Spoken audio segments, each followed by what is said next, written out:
How does it feel to be on this side of the camera? I know, right? You're like still directing from the seat. It feels really weird because I remember telling you that I'm not a camera person. I'm never going to be on the camera on this project. But here we are. We got you. We trapped you. Yeah, you heard me. So I remember our first casting call that we had. You came in, and I just remember being so in awe of kind of how you talked about your journey navigating the cinematic space in Nigeria and just everything that you've gone. You've made your short films before, because when we put out the casting, I wasn't expecting to find anyone, honestly, at the Institute that was in the filmmaking space.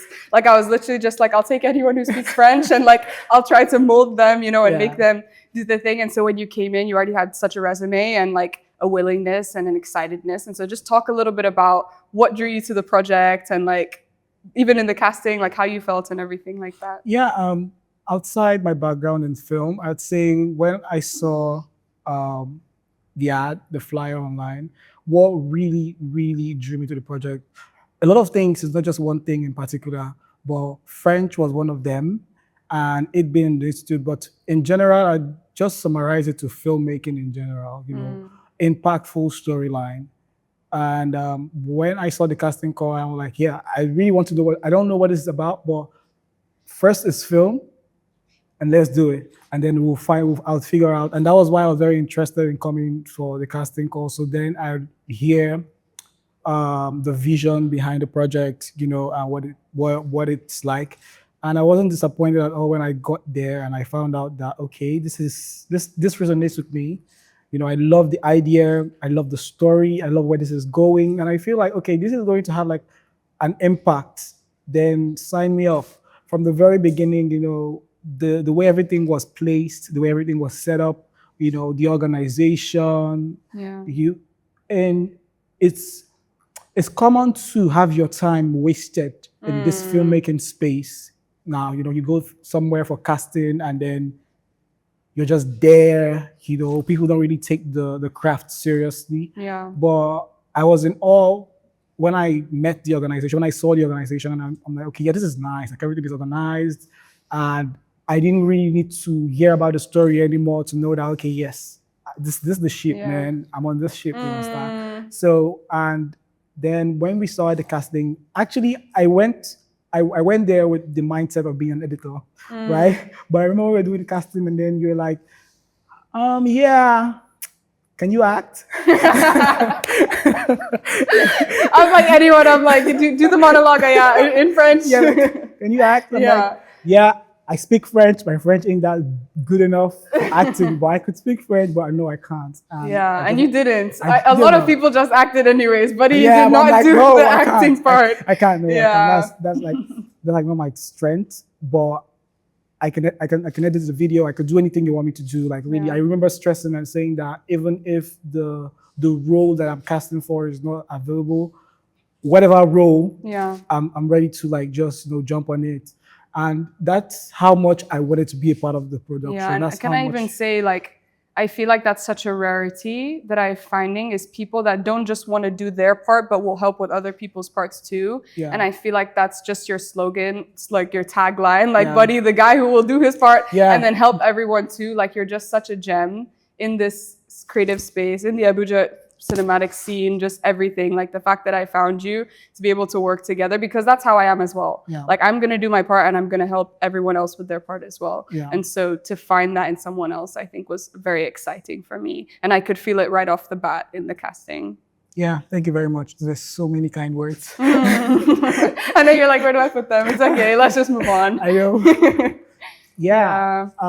So for me, my question for you would be, what were you really thinking when you came up with the story? You know, when you saw the Abuja filmmaking space, what went through your mind? Were you scared? Did you feel like, okay, this is a story that I could tell? Because I know that a lot of people have thought about stories. A lot of people have stories. And it's not about thinking about story. That's like a very easy step, I would say. In as much as I wouldn't just water it down to be easy. There's still like a lot of difficulties in, you know, putting all the stories together. But what was the conviction that, you know, I'm going to see this through? I'm a young filmmaker, I'm an independent filmmaker, I don't have the budget. But what was it? Were you scared? Did you have fears, you know? I don't think I had any fears. I had a lot of hope.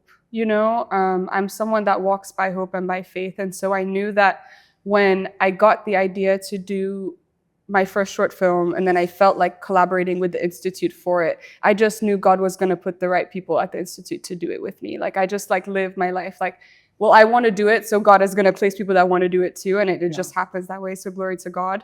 But as far as the actual story, multiple things. I think just moving back to Nigeria and reacclimating myself into community. A lot of my friends who I grew up with here, because I grew up in Abuja till I was 13, they've all left. They're all studying abroad, chose to stay abroad. No one is here. So I was kind of coming into a world with no one I knew. And joining the Institute, I immediately was able to find community, find people with at least one interest in mind, right? We all wanted to learn French, but there was a catch, because some people I found out were learning French because they wanted to go to Canada and get a job and they didn't want to come back. And I was like, wait, what? That's why people are learning French? I'm just such a ditzy lala. I want to learn French because it's beautiful and I want to make cinema. And some people are here for their livelihood. Yeah. And I think that really struck me and humbled me. And I was just like, wait a minute. Like strategy. Yeah. And I was just like, that is so interesting. And so I think that's kind of where the story was birthed from, was this idea of like how much people will put in to leave Nigeria. Yeah. And how much it's necessary. Like some people are in really dire situations. For instance, in our story, Seydou and Amina are orphaned. They don't have the support they need. It's like going abroad could be the opportunity that brings finances in to be able to send home to Amina or whatever he decides to do. But I think that, just that's kind of what inspired the story and made it feel very urgent that this be the topic of my first film. Well, that's really nice. I would never have thought like that you had all of those things going on in your mind. For me, when I heard the story, when I read the script, right, and then I was at the casting, and I saw everything that played out, and I'm like, okay, now I'm very inquisitive. I want to see what we can do with what we have. We didn't have like so many people. Right. We didn't have like, I'm like, how is she going to pull this off? It just came to my mind, and I'm like, she can't pull it off.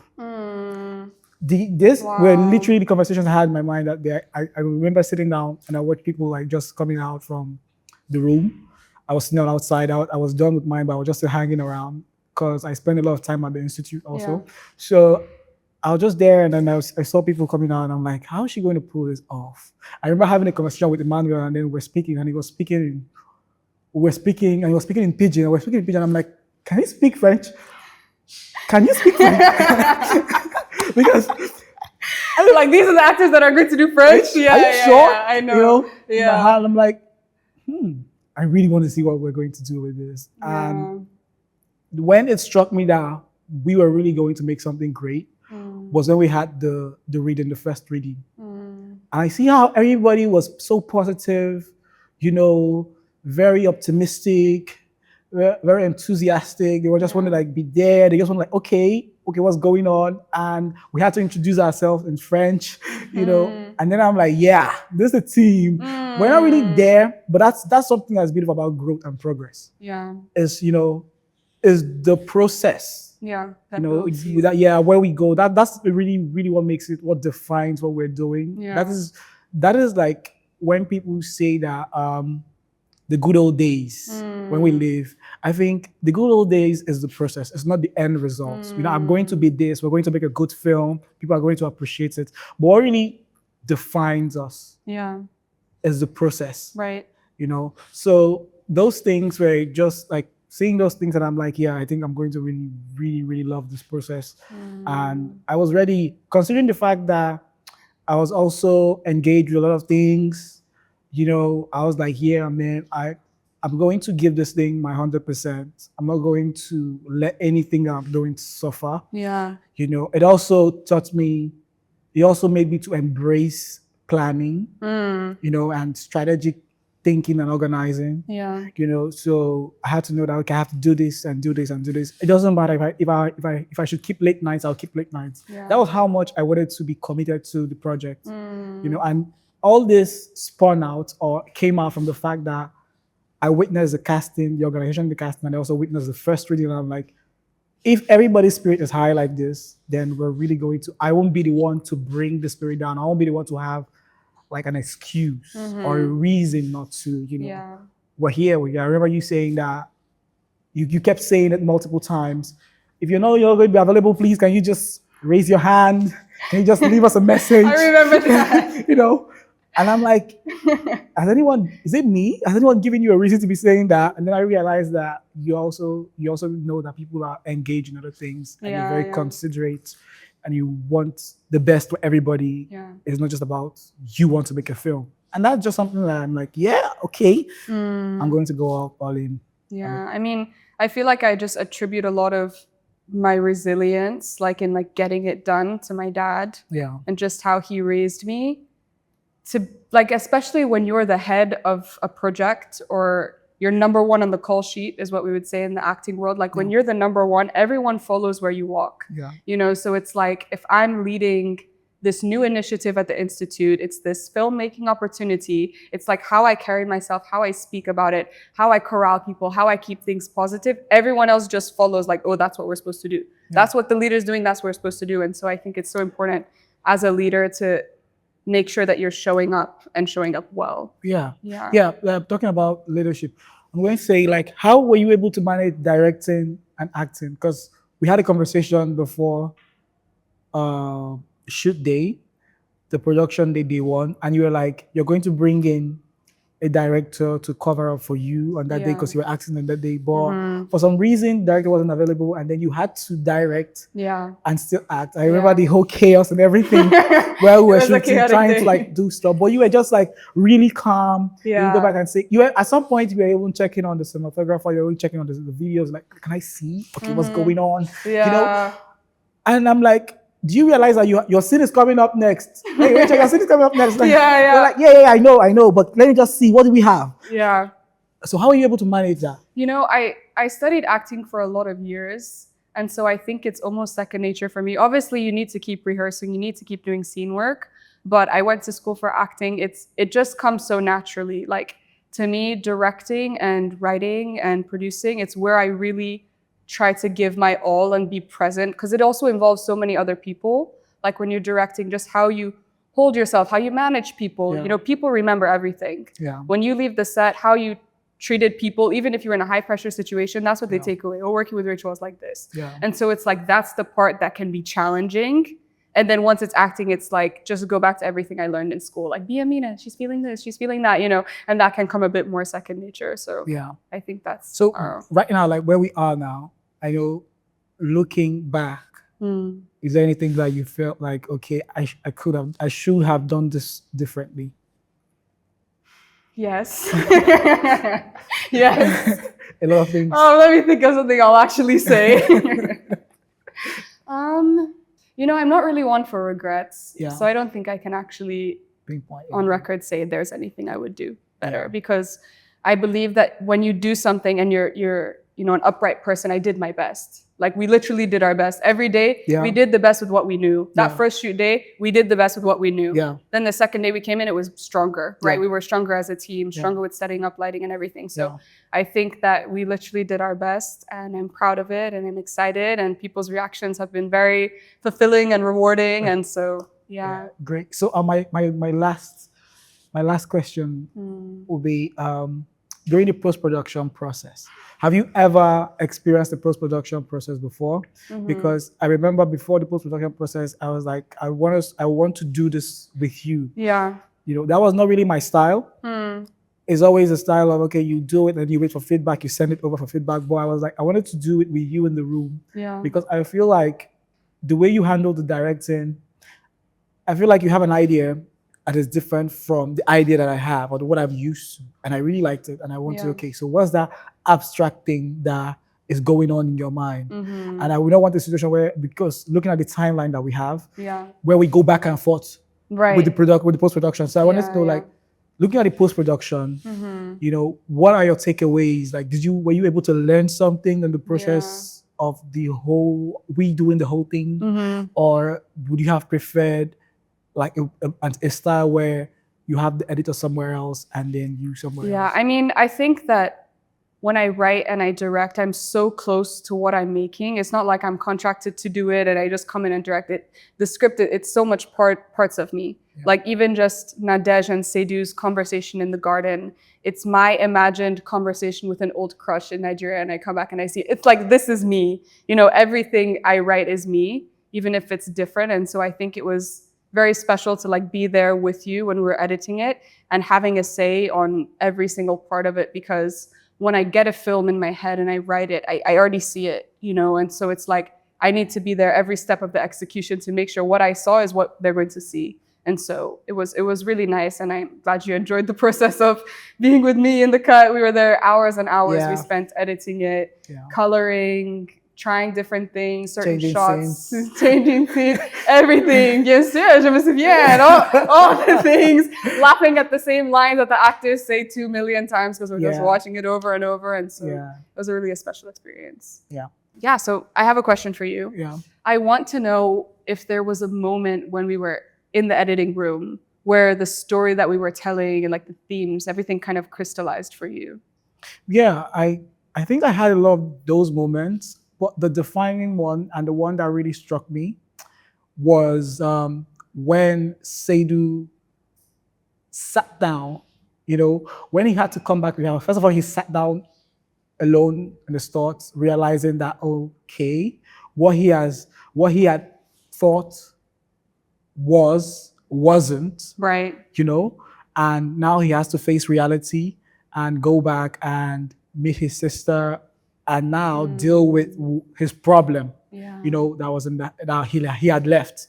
You feel like this is like the story of a lot of people.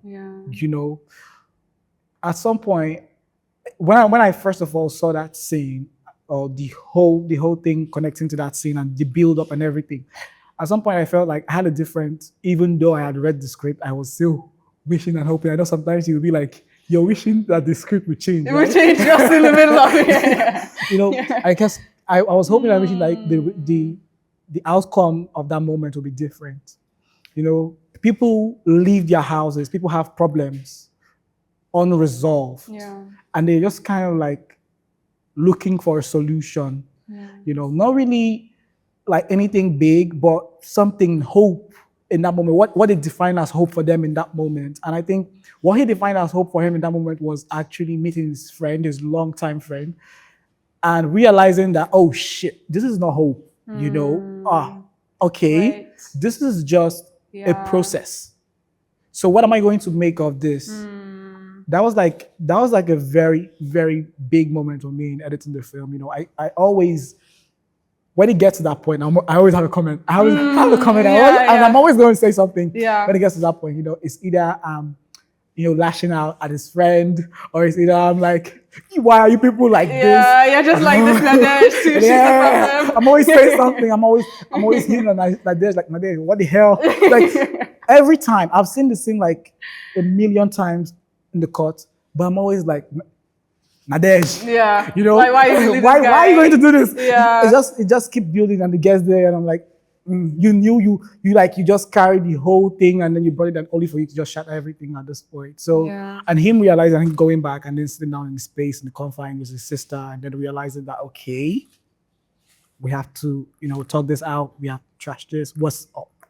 That was like a very defining moment for me in the entire I really like that. I think everybody should see that. And also, so far, the people that I've been privileged to be with that have seen it, their reaction also at that point, something that resonates with me as well. Yeah, I think it's such an important story, and I'm so grateful that you came on this journey to tell it with me. Yeah, so thank you guys for watching this interview. We really hope that you get to see Toujours Là when it's screening near you and online very soon. Thank you all for tuning into today's captivating conversation. I want to give a shout out to IFN, the Institute Francais of Nigeria, for supporting this project and providing a community where we all came together. And next, I want to give a shout out to VOM Network for hosting today's interviews and just being the perfect place for us to come together and talk about our film. Watch Toujours La wherever you can. Maybe there's a screening near you, or it will be online very soon. Bye!